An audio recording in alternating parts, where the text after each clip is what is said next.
The history of slavery at Poplar Forest began before Thomas Jefferson became the owner. The first record we have was in 1766, when Bedford County contacted the owner at the time, John Wales, and Jefferson's future father-in-law. The county told Wales they needed his enslaved workers for county road work. We don't know any more than that about the enslaved workers here, how many there were here, or any details about their lives. Well, that changed in 1773 when Thomas Jefferson inherited the property. Jefferson was a meticulous note-taker, so we knew exactly who was here. There was Billy Boyd, the blacksmith. There was a young family of 5, Guinea Will, his wife Betty, and 3 young children, Hall, Dilsey, who was 4 years old at the time, and more about her in a minute, and Suki. Then there were 5 adults. We don't believe that they were related in any way. There was John, Mary, Davy, Doll, and Charles. If you take away the blacksmith and the small children, there really are only 7 field hands for over 4,800 acres of land. That tells us there was not a lot of land in cultivation, but that told Jefferson this was a place where he could make a profit. So he moved more of his enslaved workers from other plantations here to Poplar Forest. So by the end of the first year of ownership, there were 27 enslaved individuals. The population of enslaved folks here fluctuated throughout the years for a high in 1819 of 94 enslaved laborers.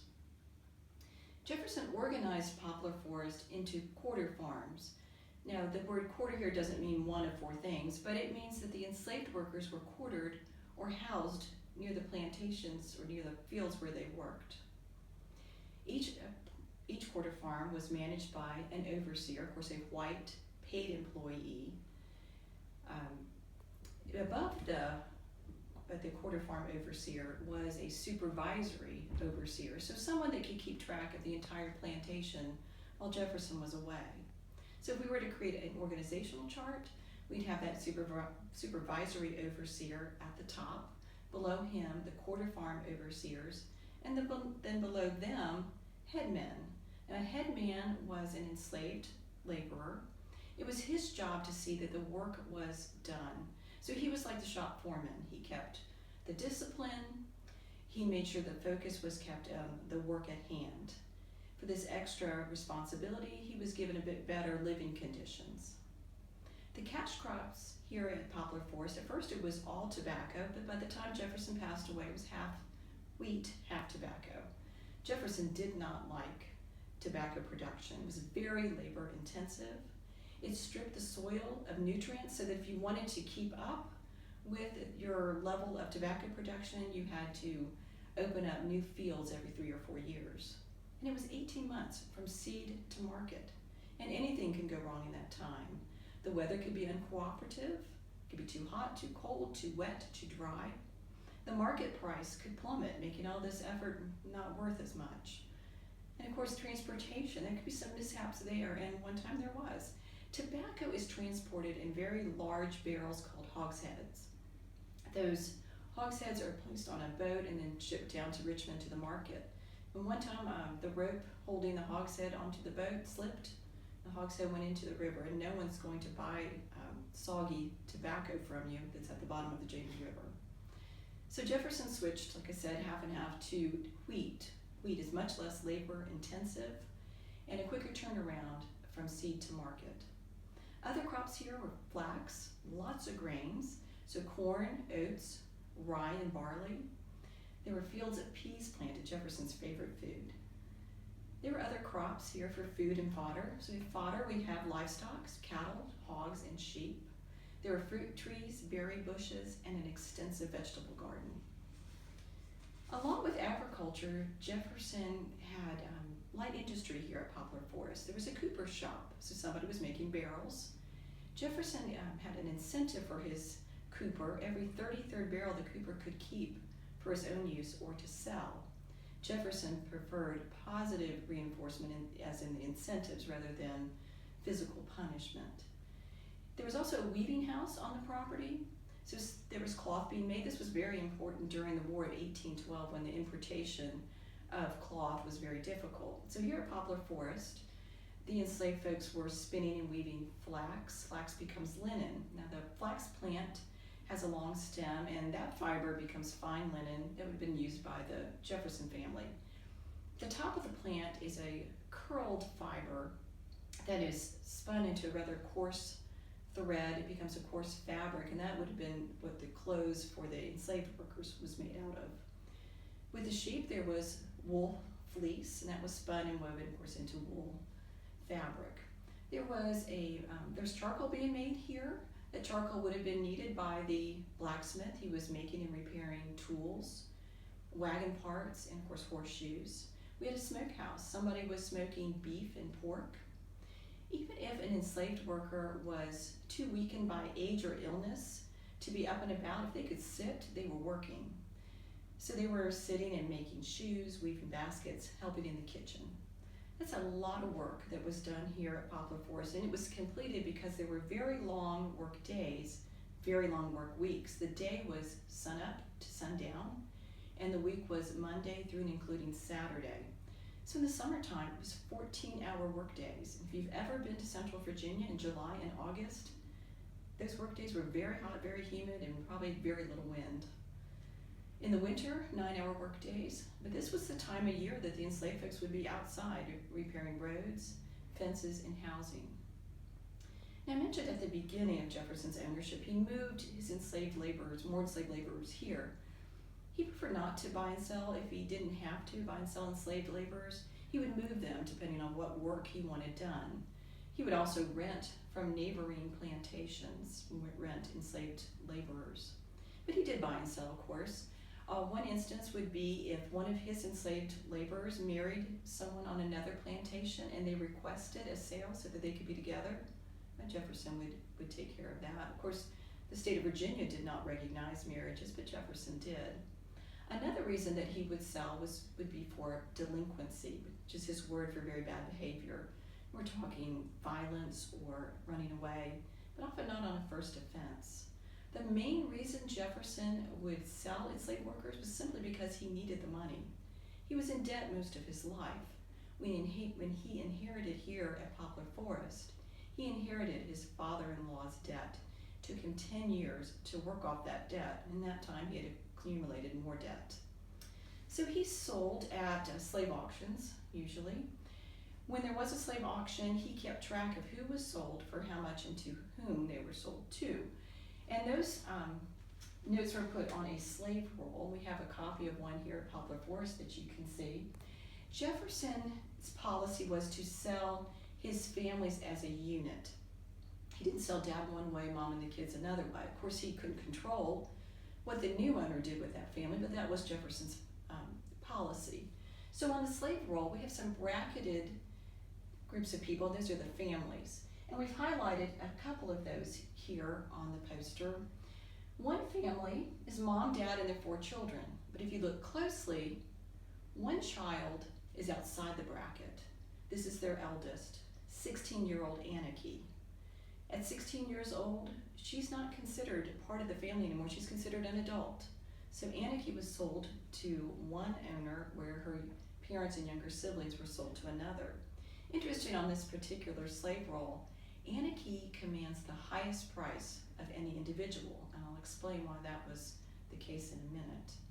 Another family that's highlighted down here, this is mom, dad, and all the children together. The mom in this case is Dilsey. This is that little 4-year-old from when Jefferson inherited. But think about that. She's 4 years old here at Poplar Forest. She's still at Poplar Forest as an adult. She knows no other home. And now she's being sold away from everything she knows and from all her friends and extended family. Imagine how that felt to the enslaved workers. Imagine that anxiety that must have permeated the community here, never knowing from one day to the next if they or someone they cared about would be sold and never seen again. And imagine how that anxiety increased when the crops were bad or the market had dropped, or imagine how they felt that day they heard that Thomas Jefferson had passed away. Someone thought years later to ask one of those enslaved workers. Israel Gillette was asked that very question, and he said, quote, "I remember the day as an affair of great moment and uncertainty for us slaves." At Poplar Forest, there was one particularly large enslaved family, the Hubbards. The matriarch and patriarch, Kate and James, lived long enough to have great-grandchildren here at Poplar Forest. It was a very large family. But they started out at Monticello. Kate became Jefferson's property through the inheritance of his father. Kate was known as an expert spinner and weaver. Once Jefferson moved the family here to Poplar Forest, we know that Jefferson would purchase poultry and vegetables that Kate raised when he was here visiting. Her husband James became Jefferson's property through the inheritance of his father-in-law. Now we know James was not here at Poplar Forest, he was at another property, but Jefferson moved him to Monticello. Here James became a waterman.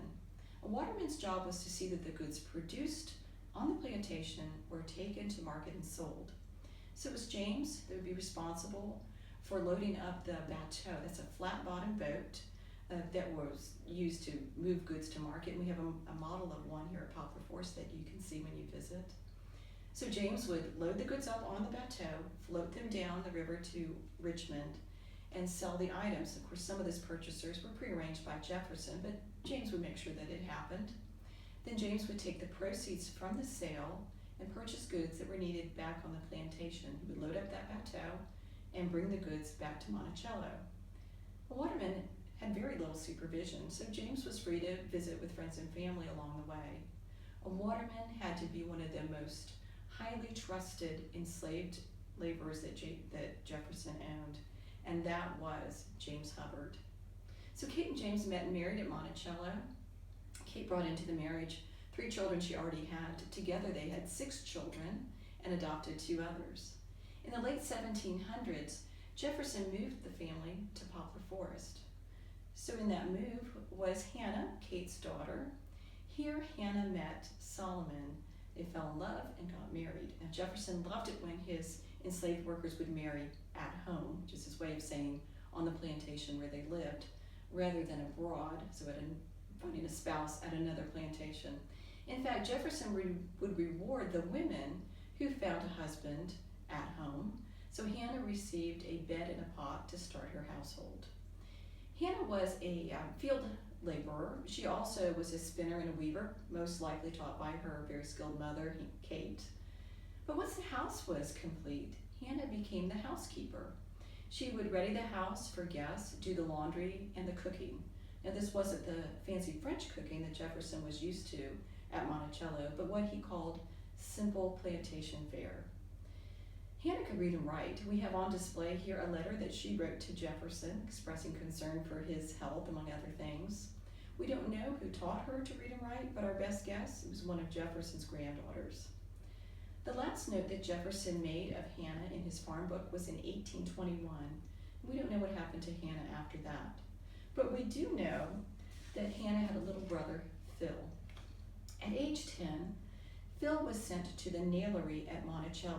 This is what Jefferson did with his 10-year-old boys. The nailery was quite an industry for Jefferson, quite profitable. He would, these nails, of course, were used on the plantation, but then sold. Like I said, they were profitable until the market was flooded with cheaper English nails. But at the nailery, Jefferson kept track of each boy's work. Each morning, he would write down the weight of the raw materials that a boy was given.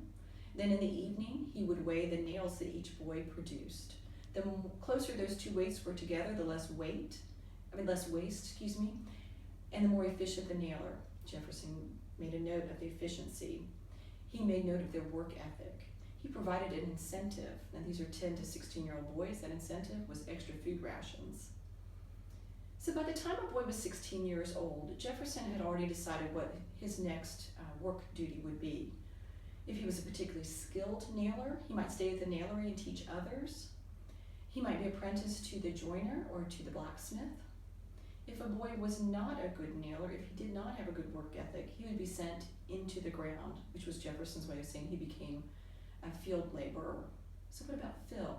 Well, Phil must have been pretty good at what he did because he was assigned to landscaping, carpentry, masonry, and plastering. In fact, Jefferson thought he was so good at what he did, Jefferson directed that Phil work on the house here at Poplar Forest. Jefferson said of Phil, he understands the making of mortar so well. So what about the girls? At age 10, the girls were taught to spin and to weave, most likely from their mothers, like Kate taught Hannah. Jefferson kept track of their work as well.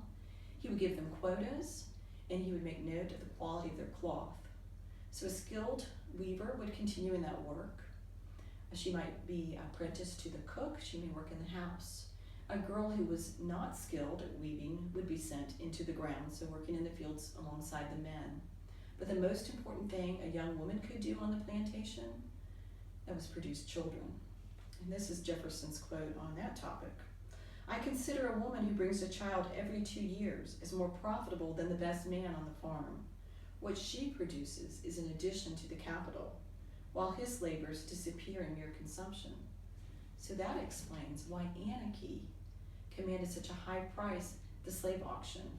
It tells you why Jefferson gave an incentive to the women on the plantation to marry at home. Jefferson didn't want his women asking him to be sold to another plantation. He wanted the women to stay here and to produce children that he could use on the farm. So let's go back to Phil. In 1812, Jefferson moved Phil back to Poplar Forest permanently. Here he met the daughter of Dick and Dinah, Hannah, and they got married. But shortly after the wedding, Jefferson got word that Phil had run away. Well, technically, yes, he had left without a pass, which was very dangerous if he had been caught. But he was on his way to see Jefferson at Monticello to complain about the overseer, Jeremiah Goodwin. Jeremiah Goodwin was trying to keep Hannah and Phil apart. He was punishing Hannah when she did receive Phil. Now, we know that Phil went to Jefferson to complain, but Jefferson was also hearing from his overseer, so who did he side with? Well, this is what he said to Jeremiah Goodwin. "I would by no means have Phil punished for what he has done. Phil's character is not that of a runaway. I have known him from a boy, and that he has not come to skulk from work." Jefferson also moved the family out from under Jeremiah Goodwin on the quarter farm that Goodwin managed to another quarter farm and near Phil's family. Like with the nailery and weaving, Jefferson prized efficiency during the wheat harvest. When it was time for the wheat to be harvested, almost all the other work on the plantation stopped. Jefferson assigned each person a particular job. He had the blacksmith in the fields with the wagon, so the blacksmith could sharpen tools, make any minor repairs that were needed. He had the threshing wheel going. Now, the threshing wheel was turned by oxen with a man at each ox. Jefferson had calculated how much wheat could be threshed per hour per day based on the speed of the wheel. Jefferson had it down to a science, but he forgot one thing, and that's the human factor. So imagine if one of the men at the threshing wheel was somewhat ill or injured that day and just couldn't move as fast as he normally could. The whole group would just walk slower at his pace so that he was not noticed by the overseer. Or maybe they just woke up that day, they were tired, it was hot, so let's all just slow down today. This work slowdown was a type of everyday resistance. Resistance is a way for the enslaved worker to push back against the owner and the overseer, a way to claw back some of their humanity, to have a bit of self-determination. Other examples of everyday resistance are feigning illness, stealing, and intentionally breaking tools. If you work every day in the fields with a hoe, you have a good idea what it takes to break it. So the hoe on the handle on your hoe breaks. You've got to go back to the carpenter shop to fix it. This gives you a chance to straighten your back, stretch your legs, maybe walk back in the shade of the trees. So that was everyday resistance. Another type of resistance is aggressive resistance, which is very dangerous for the enslaved worker if caught. And a great example of that is Billy. This is the son of Hannah, the housekeeper. Now, Billy must have done pretty well at the nailery because he was assigned to John Hemmings in the joinery at Monticello. But that didn't work out. Jefferson writes that Billy is too ungovernable for Johnny Hemmings. And Jefferson moves Billy to the joinery, where Billy doesn't do any better there. Eventually, Billy is sent back to Poplar Forest into the ground. He's there in October of 1819, when Overseer Bowling Clark senses a change in the weather. It's a bit of a nip in the air, and he realizes there could be a frost that night, and he has 30,000 tobacco plants that must be brought in. Problem is, it's Sunday. It's the enslaved workers' day off. He's having trouble finding people to get out in the fields. But he finds Billy. He tells Billy, go out in the fields and start cutting that tobacco. Billy says, no, it's Sunday, it's my day off, I don't have to work. The two men argue. At some point, Billy has a rock in both hands and he beats Bowling Clark. Clark recovers, but Billy takes off to Jefferson again without a pass. It's very dangerous, but he wants Jefferson to hear his side of the story.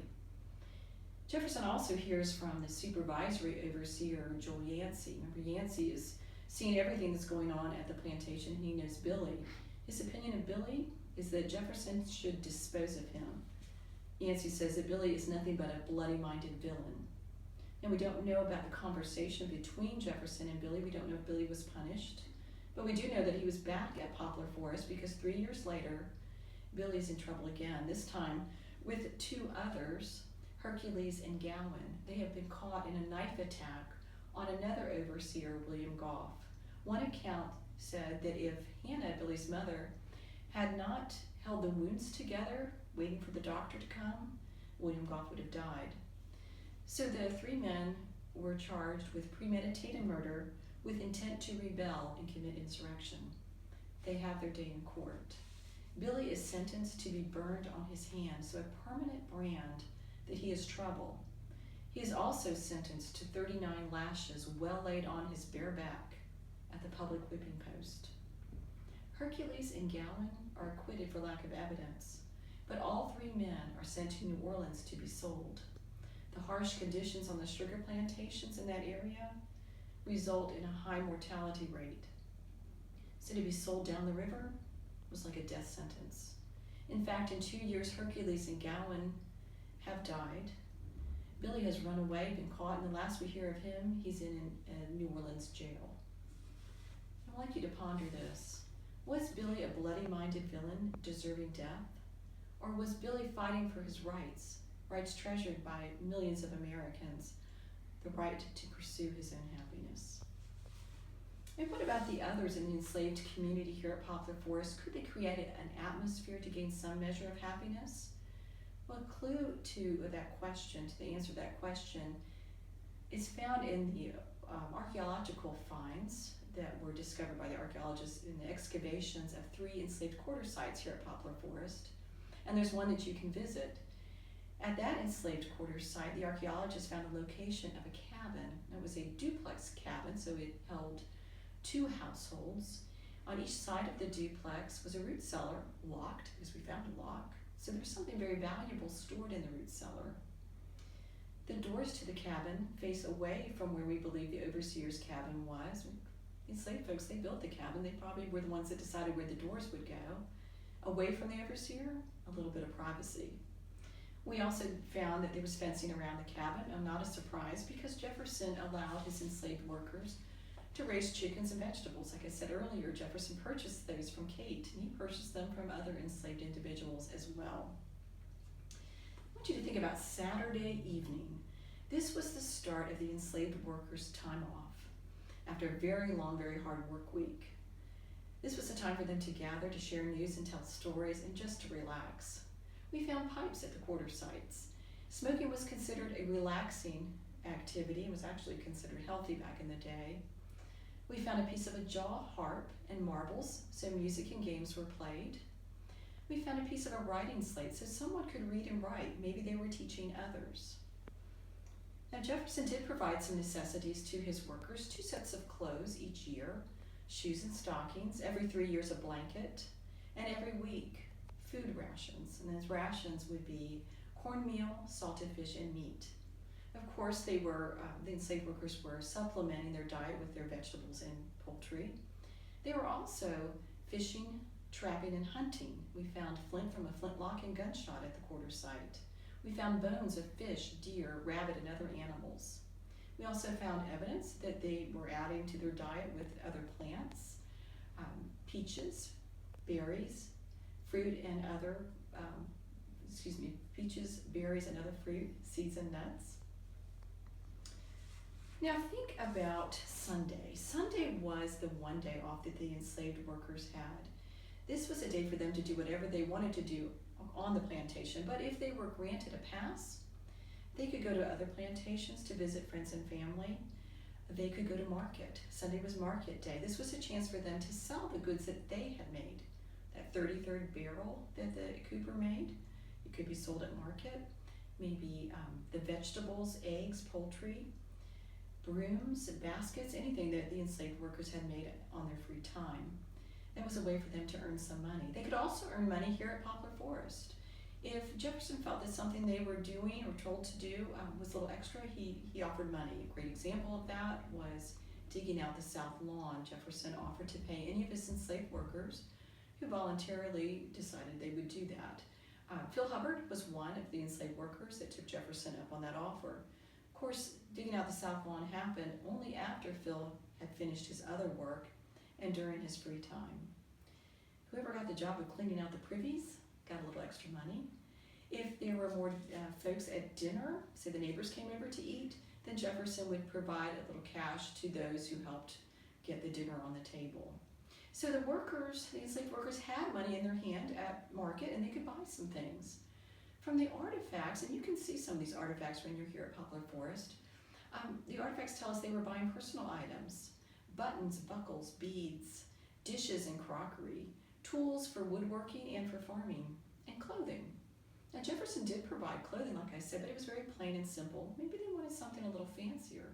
Maybe they wanted to look a little nicer to go to market for that Saturday evening gathering, or maybe to the African meeting house for Sunday worship. And certainly if they had in the back of their mind about escaping, they needed to look like a free person rather than an enslaved person. Jefferson also provided medical care to his enslaved workers. There was a doctor just a few miles down the road, Dr. Steptoe, who he would bring in. He also provided a midwife during labor and delivery. But if the enslaved workers asked, Jefferson was fine for the local African healer to come in, and he would have used herbal remedies and spiritual therapies. One of my favorite, or absolutely my favorite artifact here at Poplar Forest is a small silver coin that may have been one of those spiritual remedies. That coin had monetary value, but we don't think it was used that way because there's a hole near the edge of the coin. So we believe it was worn around the neck. What I love about it is there's little indentions in that coin, and we believe those were from a baby's teeth. So I love to think of mom holding her baby, wearing that necklace around her neck, and the baby picking that necklace up and putting it in her mouth, which is exactly what all three of my babies did when I held them wearing a necklace. So some things don't change between mothers and babies over the course of centuries, and no matter what the economic condition is of the mothers and the children. Now, I mentioned a lot about the enslaved community here. I've told specific stories about some of the individuals that we know, but one thing I didn't mention was the fact that this was the home of Thomas Jefferson, a man of the Enlightenment who wrote all men are created equal, and wrote throughout his life against slavery. Yet he held over 600 enslaved individuals as his property throughout his life. He freed only 7, 2 while he was living, 5 in his will. We want to somehow reconcile those two things, and I can't do that for you. It's something for you to ponder. We could certainly talk about it when you visit here. But what I would like to do is go back to those words from the Declaration, all men are created equal. And I want us to think about what it takes to form a more perfect union. And we'll start with the words of the late John Hope Franklin. He lived from 1915 until 2009. He was a black professor of history, ending his career at Duke University. He was in high school when he first read the Declaration, and this is what he remembers. I read, we hold these truths to be self-evident, that all men are created equal. And I thought they were beautiful words. They are beautiful words, and I was impressed with them. And their beauty cannot be erased by any qualifications that we might make of the author or of the times in which he lived, so that I'm not disturbed by any contradiction there. They are beautiful words by any standard, and I will continue to believe so. Others have thought so as well. Abraham Lincoln in the Gettysburg Address.